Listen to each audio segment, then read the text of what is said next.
Welcome back to TTC. What brands make the most powerful cordless circular saws?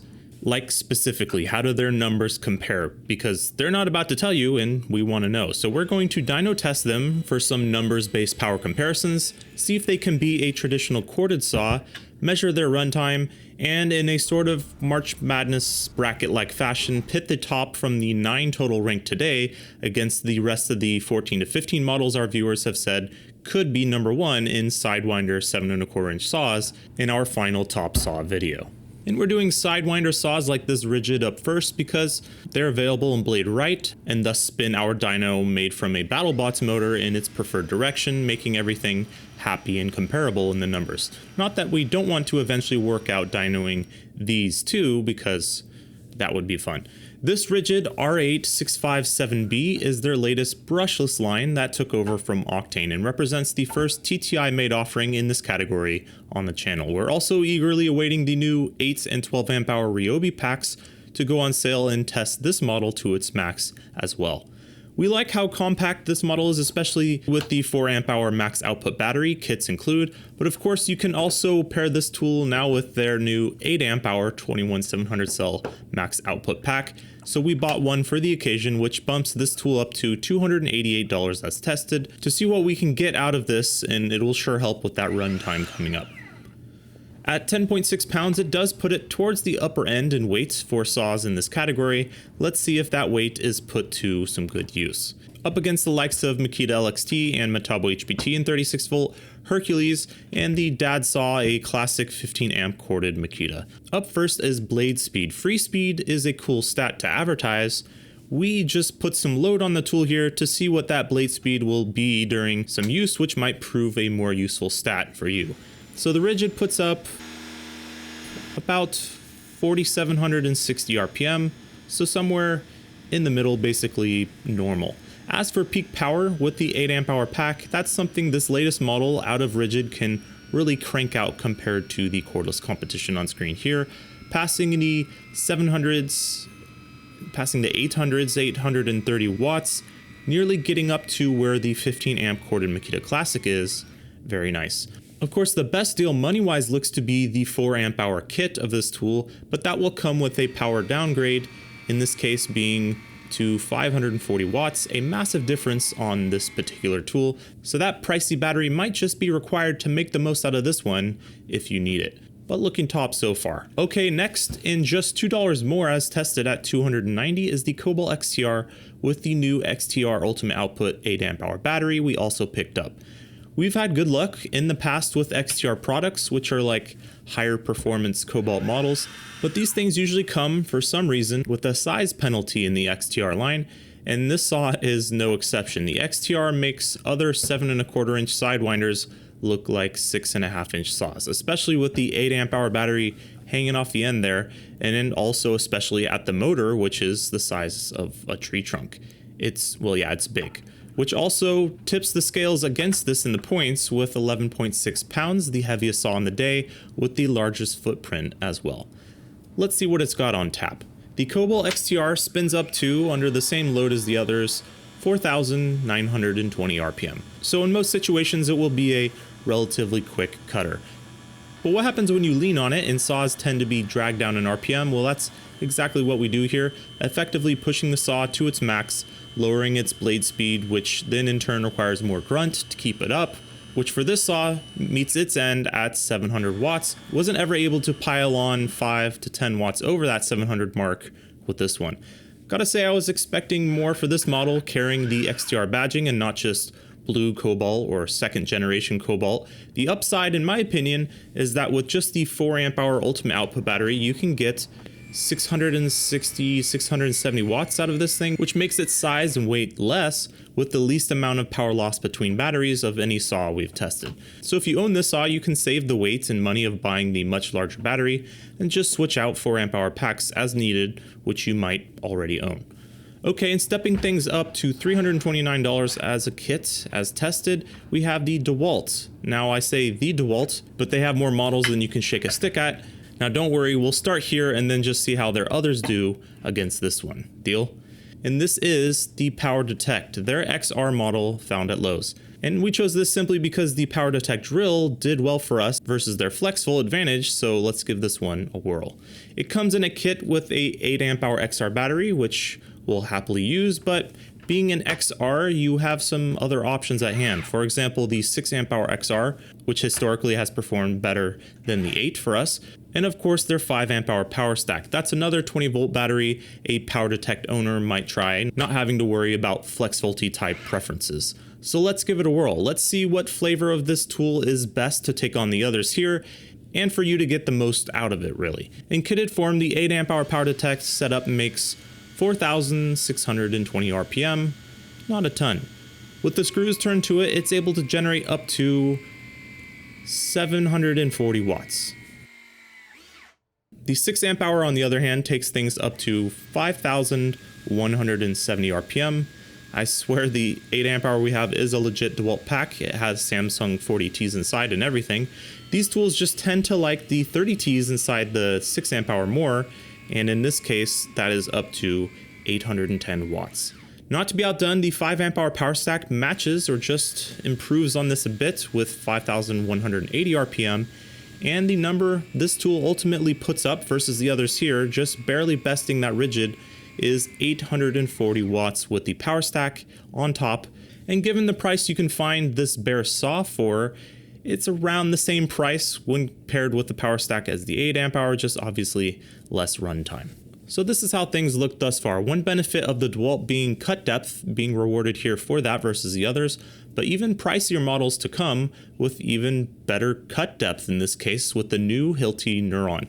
A viewer, Simon Pierre in Canada, wanted to see this model included in our head-to-head, so was nice enough to loan it to us, even threw in 4 tins of this maple syrup the family has been enjoying.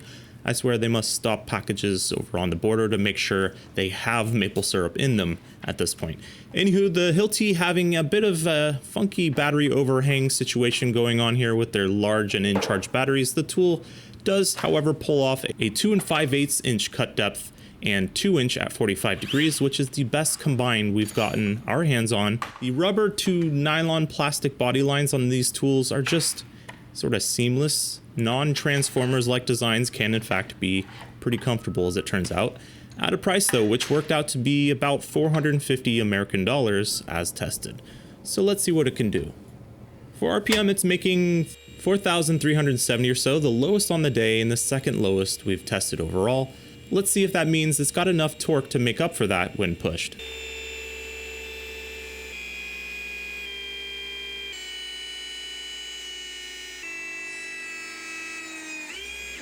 860 watts. Very nice. It certainly has the power when compared to this group. If you were instead to use the 4 amp hour single row 21700 cell pack from Hilti instead of the 8, that would take this saw from 860 down to 610 watts. Keeping in mind that's watts measured after the dyno motor here, using the efficiency curves of this BattleBots motor, we're spanning from around 1000 watts in the Kobalt's case to near 1300 in the Hilti here on the day.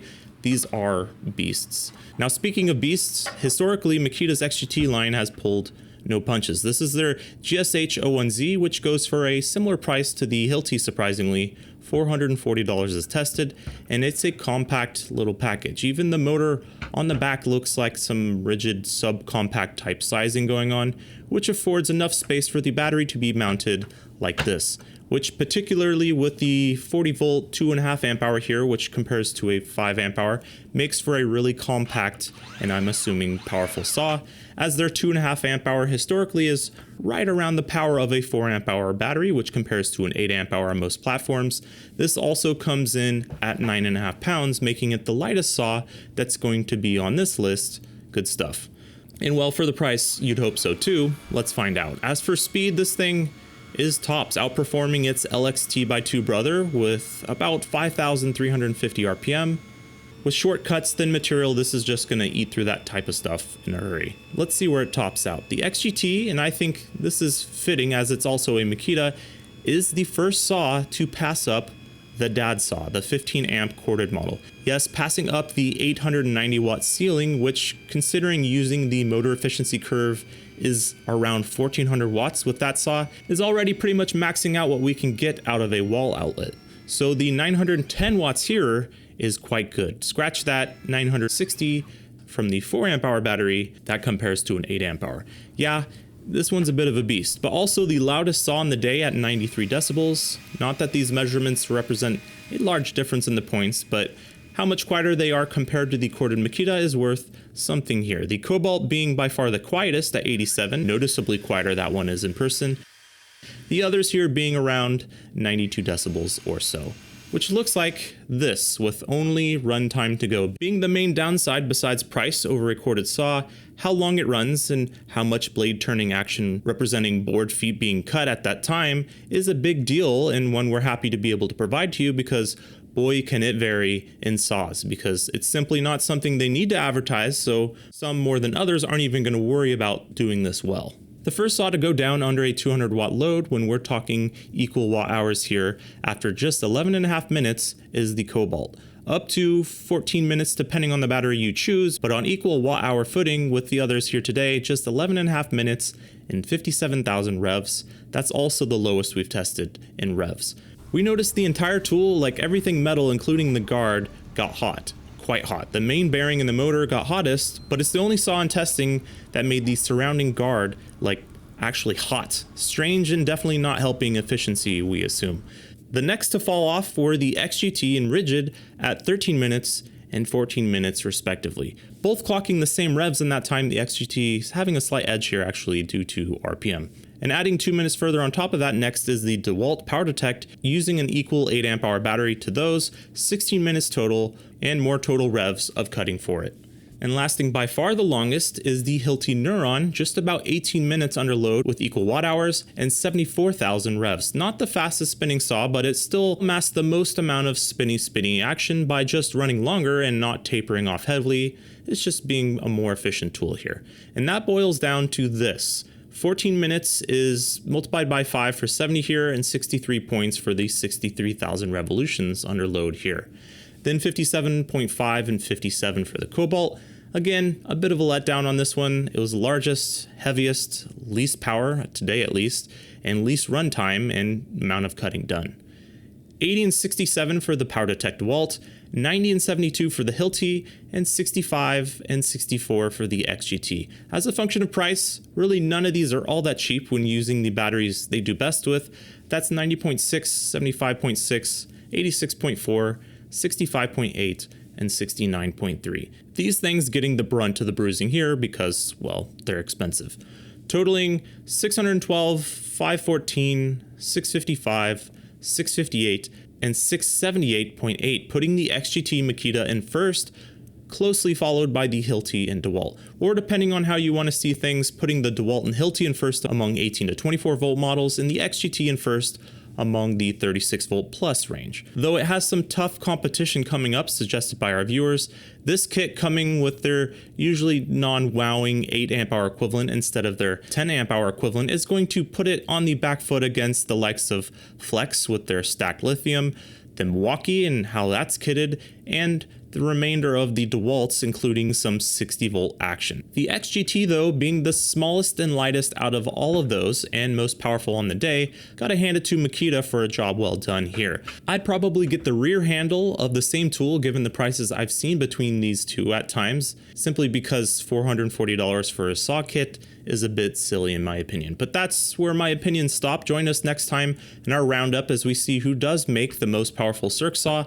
Click subscribe to see that. And as always, we're just one piece of the pie. We recommend checking out loads of other qualified channels for assessing other important features about these tools that are outside the numbers. Thanks for watching.